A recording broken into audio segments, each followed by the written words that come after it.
And other cities include St. Louis, Missouri, Bloomington, Indiana, San Jose, San Francisco, Woodstock, New York, Amherst, Massachusetts, state of Rhode Island. And we're hoping soon to have Beverly Hills, to have it happen. We're working on that. So this is critically important. Action follows language. Concepts, what one does, the way one thinks. So as long as people like ourselves don't take the lead and don't think of animals as more than resources, property, commodity, and things, we will just be spinning our wheels. But I would like to say that because of this climate catastrophe, it has brought together people. Up until now, there has been a giant divide between animal protection, animal rights, and environmentalism and concern for the environment. And now, because of this audience is made up perhaps of people who haven't given that much thought to the suffering of animals, maybe a little bit, but really haven't put their minds into what goes on in the factory farms and the millions of animals that are killed in the most hideous ways. As a veterinarian, I've witnessed it. Or who were raised in the most hideous ways. But now, because our earth is involved, we have another, in quotes, stake in it, spelled the other way. And on some levels, I'm pleased that this is bringing this together. I have a question to ask you, and that is your thoughts on how to change the paradigm to get people to realize that we are but one species among many, and to give much more consideration to the other species that we share the planet with. Thank you. Thank you, sir. You see, you have very good suggestions through your question that we should really change the attitude towards our animal co-inhabitants. Yes. But this will take a little time and a lot of public informing activities in order to change everyone's attitude.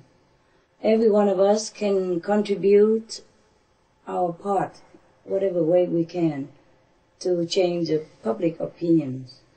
I wrote 3 books, The Dogs in My Life, The Birds in My Life, and The Noble Wives, in the hope that I can give as much information as possible to as many readers as possible, so that they understand and accept the fact that our magical animal kingdom has a lot to offer and has a lot in common with us.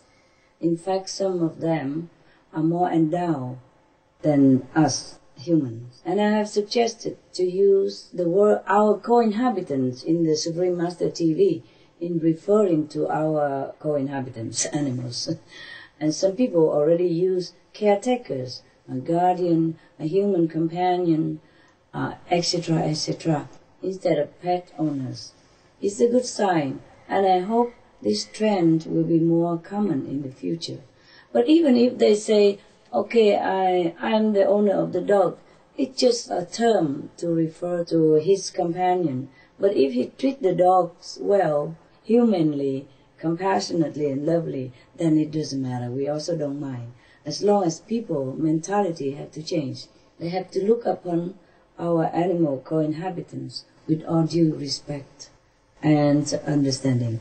The best would be that they can communicate with the animals.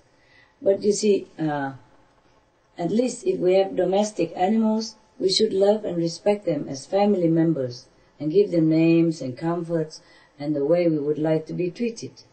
My books also to let people know that we can really communicate with animals just like the way we can communicate with our family members or friends. Therefore, I even suggest with the Supreme Master Television to list all the animals' psychics, the animals' communicators on the television website and the television screen. People can refer to it and really can test it out. They can call any of these animals, communicators or psychics, and talk to them about their animals' feeling and wants and habits. You can test them even. Suppose these animal psychics never know where you live and never know what your dogs look like even. You just give them the name of your dog. And then he will tell Now, the animal communicators, or you call it psychics, can immediately tell you the intimate details about your dog. Then you know that he really knows.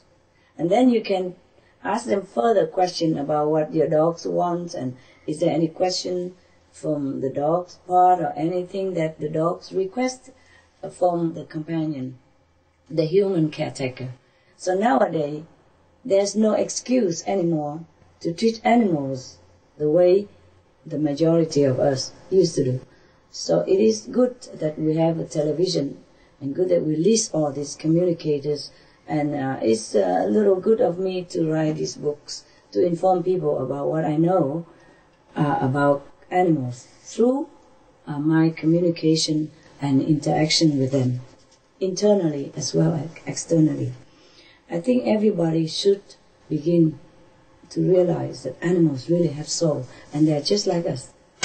They're just like us. They're just different shape.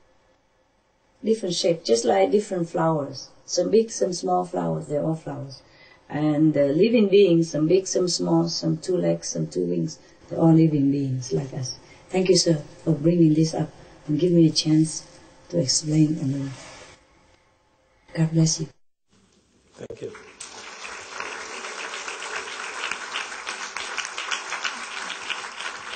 I've had the great pleasure of reading Supreme Master's books about animals, and they really are beautiful and spiritual, and they're international bestsellers, which is always a good thing, because she, again, is spreading the word about the relationship between people and animals around the world. And of course, this is really all about evolution. When we become incapable of killing a pig or killing a dog, essentially we're going to be incapable of murdering each other and waging war. That's so right. How do we evolve to that next level? All right, love. Well, we just have to do it one step at a time. Actually, global warming is a tragedy. But in a way, it has a little positive effect in that people are united together to fight global warming. That's number one. And number two, people are getting more awareness about our co-inhabitants and how we should treat them. So I think that's already half of the next level. Absolutely. And the next we will go further and further, yeah, as we work along.